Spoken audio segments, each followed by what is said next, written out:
We got it.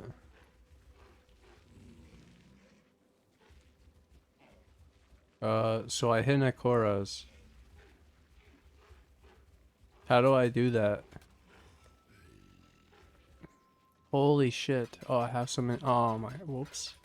I have a few resonators extra. Yo, what the fuck? Wait, so can I actually guarantee this?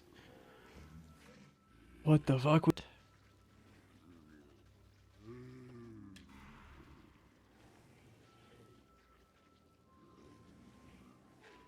Left click, right? Hina Cora's lock allows you to foresee the result of the next currency item used on this item. The lock is removed when the item is modified. So just don't right click. Wait, wasn't that supposed to work?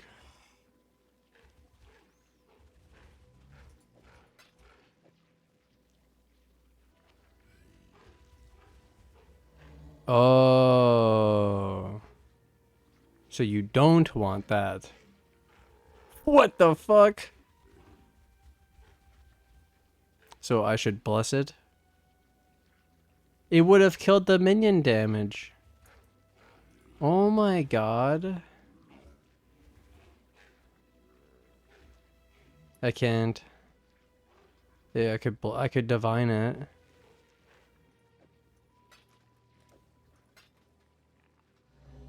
It's worse. Okay, that's worth checking because I could get 99. Really? Oh yeah, that'd be easier because I don't have to re-bless it because I don't care about the colors yet. Okay, I have to, right? Because it was a dead annul. Yeah. So let's go. So the lock is gone and now I need a new one. What the fuck? That's my first time using one of those. Here's our lock gamble again. Okay, so we lock it. And now we get the annul. We could get a divine. We could get a chrome. There we go. So the annul shows... Oh! Easy! Wait, it's done. So you see how it wasn't a left click at all? I don't know why it said left click, because that's wrong. It's a right click hover. And then it don't click, because it shows the result. But yeah, just for fun, I could show that we could get 98 minion damage. That's a pretty good divine orb too, but it's not perfect.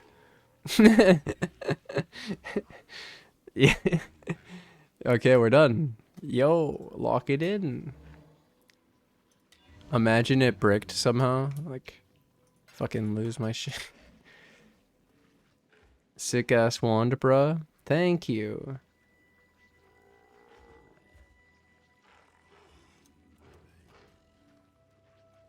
Holy. Okay.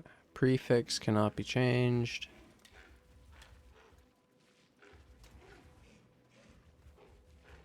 Scour.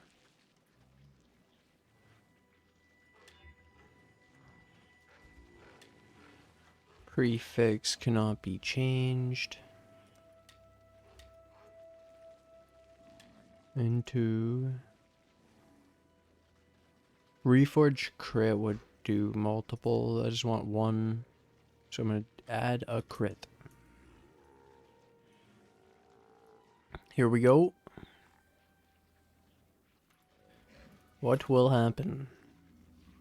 Any predictions? Will I hit the minion crit? If so, what tier?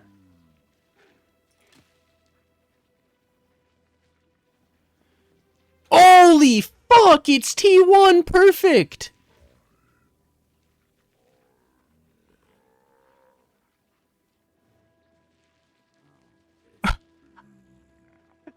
Holy shit! Lucky! What the hell? What a wand! Yo, what the hell? Log in.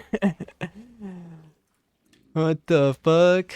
Yo, how do you get the last suffix besides crafting, obviously?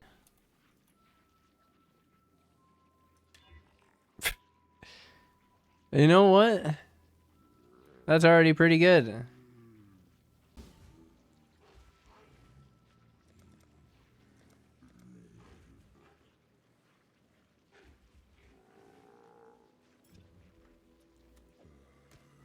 Get ready. -1. +3. +10. +7. +6. +1. And 11 gone. +4. +11. +10. -7. So printed. I actually would have won 1,000,000 times. Won again. Lose. Win again.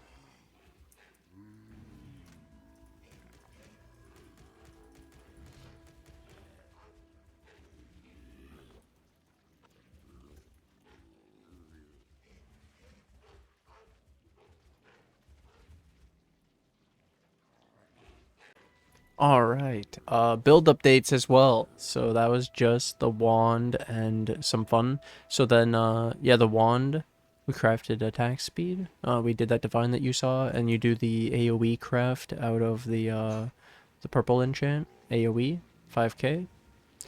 And then, so we're level 40 zombies. This is also in this video, so I will go over all the levels, but the main biggest thing that happened was Diala's Malefaction, +8. Because it's, you know how the +1 gem works on the zombie and the, Awakened Empower? So it actually gets a +3, you can see, because of the +2 and the +1, so, because it's in a red socket, so yeah, it's a +7. And then this zombie gets the +2 and then the +3, so it's a +5, and then it's 8 from supports because 7 from the empower and 1 from awaken minion damage. And then the 6 global, so 2 from each wand and the 2 from the helmet. So 8 from the support, 6 from the global, 5 from this item, and then oh my god, my Mageblood selling. 1 sec. Oh yeah, I upgraded the Mageblood. I'll go over this in a sec. It's important. Back to the, so that's all the levels. And then actually you can see that this is with an Ulnatel's Vow. So I rolled that to get the Chaos Res and Lightning Res so that we could be like this. I could get obviously a bit more fire, but this roll is already pretty hard to do. It's a lot of divines, and it's fine. And then I thought of something with this Ami. It's like, well, you technically if you CI'd, then negative chaos res is fine. So you could then make like a cheap version of it, but the belt, okay, so the Ami, the first thing I was going to say about that is technically we were using the replica Dragon Fang's flight, and now it's funny. This could take our zombie to 43. It can't though, because as you can see, it says a max of 40. So I'm fairly certain if you swap this, it'll still be 40. Which is pretty unfortunate, and it even says 9 from global, but it just doesn't go to 43. But yeah, Ulnatel's Vow, and then we have the extra behead, and then the chestplate's been pretty sick. Obviously, lot squishier than the brass dome. You don't have the big armor, you don't have the crit immune, you don't have the 5 max LE res. So then I got 82, and we still have Giga regen, and then we were still able to have 10,000 armor, and actually we can have even more. This is an evasion flask instead of armor. That was the only reason. 19k, but for now I was trying higher evasion, so 6 to 13 with the flask. It's fun that you can just swap it like that. And then I got a Mageblood corrupted because I wasn't using the strength from the one that I just sold. I sold a really pretty well rolled like attribute, and it had the attribute thingy and then the res and the 4, so I sold it because I wasn't using the attributes. As you can see, we have this. People have been asking, I'll update again. Supreme Ostentation from Elegant Hubris, Caspiro. This makes it so you don't need attributes and you don't gain bonuses from them. So we don't use strength and dex. So the strength from the belt, not useful. And then increased skill effect duration. This made it so I don't need efficacy support on the phase run, and it still lasts longer than its cooldown with the cooldown recovery rate and the increased duration in the phase run. Essence is giga money, 30 per div, what the hell? Why Scorn anyways? Back to the build. So you don't have to get skill effect duration. I was actually looking for Pride and all these other ones, like you get Determination, and this one just happened to be on trade for cheap. Because I looked up 2 double corrupted ones, just 2 implicits, and I was like, let's just see what there is for cheap. And then I saw this one, and I was like, and is that well-rolled skill effect duration? Oh my god, 15, it is. Holy shit. And then it's like, as Giselle also pointed out, you could even go Discipline. Yeah, we could go ESCI, Discipline, we got some extra aura effect. This is a Mageblood, but you could also get a different one later. It is just, it was 250, one I sold was 192, so it's the difference of... yeah, having a corruption instead of the strength, which then that saved me a whole socket for the specific one I got, so that's good. And then with the extra socket, I was able to fit Desecrate Flesh Offering back in with my trigger, and I got the extra mana reservation through a charm. I almost maxed this one out. It's at 11, 12 now instead of, well, it was 8, and then it was 9, and then... alright. So saving the extra socket and then getting the flesh offering is really sick. Getting the offering back in the build and being able to consume a corpse, so we get the extra AoE from the Ascendancy again, which is really nice. And then the Mageblood, not obviously not having the useless strength, and then the wand is gross, so we could actually build now crit chance to make more damage out of the crit multi that we have on our wand. Because when we did that slam, we could have hit crit multi or crit strike chance. Yeah, and then I could have kept a lower tier one, and yeah. Okay, so this Watcher's Eye fizz damage reduction is really nice. Not 90 without the armor, you can see. And then the life recovery rate actually affects all of the life regen.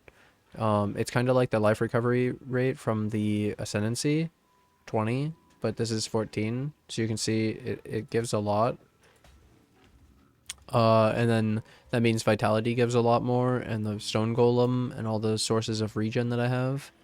And then I got a reduced effective curse on this Inspired Learning. With the Bottled Faith, you get like giga reduced curse, especially with this increased effect of the Consecrated Ground. And then the clusters are the same. I could actually divine them. But these ones I got extra res. This is how I fit the melding of the flesh. I went to -4, -70, so that my purity of fire, instead of being 86 fire, I made them all 82. But then I had to make up the resistances, so for that I did the clusters, so extra 7, extra 4, extra LE res on this one as a suffix. 4 is really high, 5 cold here, and 3 LE here.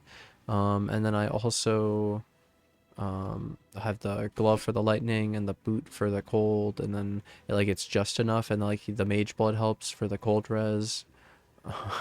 Then you have the purity of fire for the fire res, so reduced aura would mess up your fire res a little bit, which is why I said that it would be better to get some fire res back through that other source. And then build's coming along though. Build is looking good. Level 40 zombies, the gigantic aggressive wand, big Mageblood, big Wool Natel's Vow. Really liking where it's at. It's coming along. Charms are sick. If you didn't know, I also get 2 max fire res from a charm. So then I could technically just be running 3 charms with the max fire res, and then be giga tanky, go to like 86. But then you have to run Ursine charms instead of Corvine, and I wouldn't have the Onslaught and the extra minion fizz damage reduction and the reservation. So, like, yeah, the banner no reservation, similar to the reservation. It's actually better in my current setup, I believe. Or it's like the same. I think I have one more thing to go over, so it's the jewels in here. So I did the melding, but then this one, so I kept the minion chaos, so I have the 40 through the dread marches, and then I get the extra 20 through this jewel and this one, and then we get the extra blind taunt, life, armor. Here was mana and fire or something. And then we had corrupted blood, as you can see. And then this one was why are they doing? Is it because I'm? Oh, there we go. So hinder, bleed. I wanted bleed in life and Elirez, so that's what I was looking for. And then I found extra hinder, and it was a 6-mod jewel, and I was like, sure, dude. It was like a divine or 3 divine or something. It was someone dropped that out of Abyss with the tree. Oh, everyone running Abyss, 6-mod jewels exist. It's insane. Craziest Abyss jewels you'll ever see this league. Oh, I had one more fun one. So yeah, you guys saw the crazy regen, like 2200, 3400, 3800, 2700. Yeah. So that's all the life regen rate, then the life recovery rate multiplying that, because then the life regen rate is multiplying the base regen we have, and then the other ones are multiplying that. So it's like really sick. And then there's also the part where so in the Inspire Learning forever, I'd always do 2-point overcharge because I like 2-point. It was really efficient. I never thought about, well, what else? And so I realized there's Surge of Vigor in here now, and they added this, and I don't remember when they added it, but I looked at it and said, this is kind of like that Cluster Jewel small that we used to use, and we kind of liked the big fat regen. It's not consistent, but like when it happens, yeah, and then it actually has regen on the pathing too, so it's not a bad amount. And then you even could take the mastery too, like you could consume corpses automatically, or you could have the reduced regen of nearby allies, so that's also good.